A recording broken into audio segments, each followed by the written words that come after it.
Welcome! Enjoy your magical marketing insights. Hey there, I'm Christine Collins, and today I wanted to share with you a little bit of insight regarding what I'm calling the Big D of niching, and that D is desire. So when we think about niching, sometimes we think about it in terms of traits and characteristics and things like age or location, and those things are certainly important to understand if they are relevant to the work that you do and the clients that you serve. But when I talk about niching to desire, it is to go to a little bit of a deeper level. So ultimately, niching to desire has to do with the audience of potential clients who ultimately are interested in the outcome that you help to bring forward. And so we begin to ask questions around what is it that this individual wants, and then is there a layer that's a little bit deeper than the surface level desire. So a lot of times the client will be able to articulate a goal or expected outcome that they're wishing for. Something like, for example, weight release or to earn more income from a business, for example. Those are both instances of a desire that a client has and an outcome that you may be able to help them to accomplish. But the way that that desire shows up for them in their lives can be very different depending on their lived experience. And also there can sometimes be a deeper desire that has to do with an emotional outcome. So just to give you an example, you might have two different people who both want to have the ultimate outcome of weight release. And in one case, one person is having a life experience where they are attending, let's say, family barbecues or some kind of family event where there's an individual in their family who's very critical of them, and they're experiencing emotional responses like feelings of rejection, that feeling of being criticized. There may be struggles with self-love and self-acceptance. And then in another instance, you may have an individual who has a spike in anxiety when they go to the doctors because they're getting some kind of feedback there that's causing a sense of concern about their health and their well-being.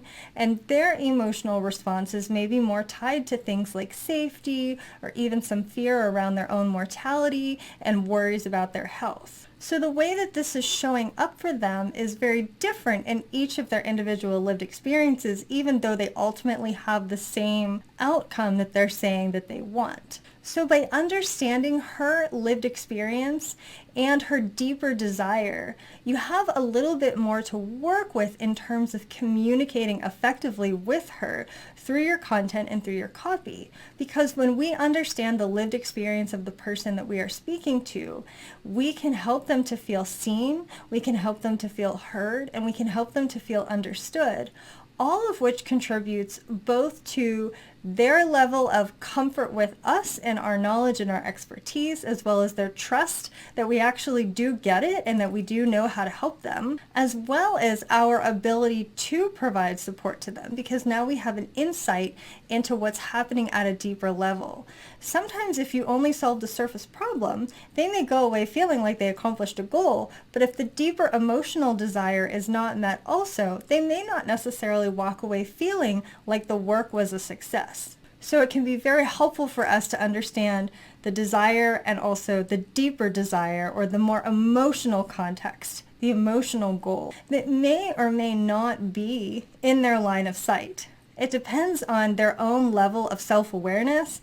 It depends on their own level of insight into themselves, into their experience, and into the problem itself as to whether or not they are kind of familiar with their own deeper desire or emotional goal. But when you're speaking about these things in your work, when you can address both the surface issue, the issue that they're primarily concerned about or will say that they're concerned about, as well as that deeper underlying issue, you're much more likely to captivate them and really have their attention about what you're talking about, because it feels to them like you wrote that copy just for them.